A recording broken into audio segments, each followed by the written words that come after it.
And what's up, everybody? I'm back with another video game review. Today we are reviewing Spider-Man Web of Shadows, released in 2008 on PS2, PS3, I believe Xbox as well, maybe just PlayStation. It's also got a remaster on like PC and a bunch of that stuff, but I played the PS2 version, which I might know is not the greatest version of this game to play, but it's what I had, so that's what we're doing. I actually tried to review this game a couple years ago. I remember I was doing a bunch of PS2 stuff, and the game crashed on me, and so I didn't get to review it then. I got through now, and here we are. I'm going to give it a try. So, I got all thoughts. Let's jump right into it, shall we? Now, again, like I said, the reason that I probably played the PS2 version, it's not the greatest version, and some of my notes might reflect that, but I don't think this game has aged great, in many, many, many different ways. First, the graphics have not aged well at all.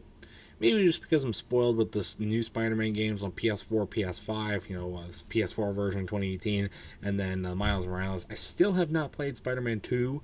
I will get that soon, though. It's on my list of games to pick up. I just think the graphics in this game, though, a lot of the audio lines and a lot of the mechanics and stuff just did not pan out very well at all, and it didn't really make for that enticing of a game experience, I will say. Also, that's not Nick Fury. That's not Nick Fury. How many fucking times are you not going to put Samuel L. Jackson in there as Nick Fury?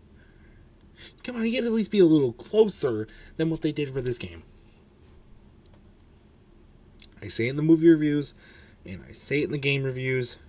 Gotta do better with that. Anyway.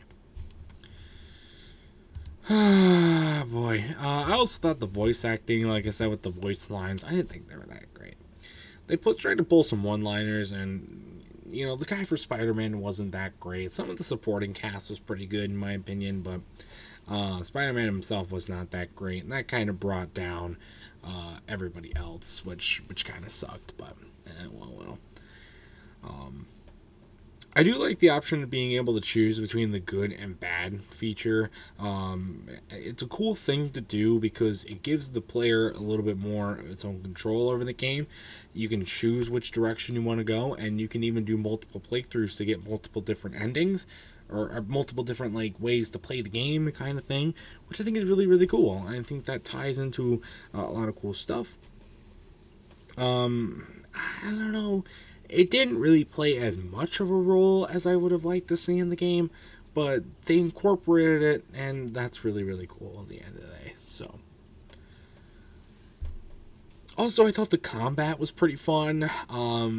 It's not like most things in this game, it has not aged that great. But I thought it was still pretty fun. Just like I thought for Spider-Man PS4 and Miles Morales. It's kind of like a breeding ground for that, and I think that's a pretty cool little thing. I wish some of the enemies were a little easier to hit. Like, they launch enemies, they don't launch them most of the time, but you get them just so far off that you have to move to get a hit in, and then you end up taking 5 hits.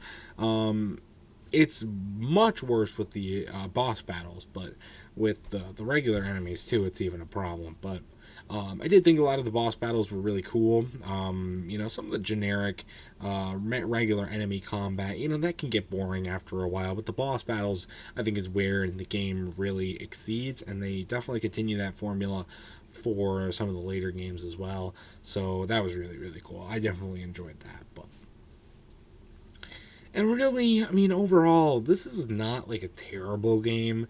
Spider-Man games have a level of fun to them, and I believe this is the 4th one that I've played now. I played the one on GameCube, played this one, and I played PS4, played Miles Morales. Again, I'm going to try and get 2, and I heard that one's really, really good. But, yeah, we'll see what happens with that one. But this game, though, I just didn't... It was just hard to get enjoyed with it because, like I said, I probably got a little too spoiled with the future ones. But the story, it's not that very much of an enticing story either, and that can kill it as well. You need, for a great game, you need good story and you need good gameplay. And this game had it probably back in when it was released, but now it's kind of outdated. And, oh well, that's how it goes sometimes, you know. Not everything can age like wine, you know. Well, that's going to do it for this review anyways. My final score for Spider-Man Web of Shadows, I am going to have to give this one a good... I'll give it a 6. And it hurts to give it a 6 because it has elements of a really good game. And it definitely wasn't a terrible game. Just one that I did not really enjoy at all. And that kind of sucks, but... That's going to do it, though, for this video. If you've ever played Spider-Man Web of Shadows, I'd love to know your thoughts about it in the comment section down below. And that's going to do it for this video, so stay tuned for much more amazing content, including more game reviews and other awesome stuff. And until next time, I'll see you guys later. Goodbye.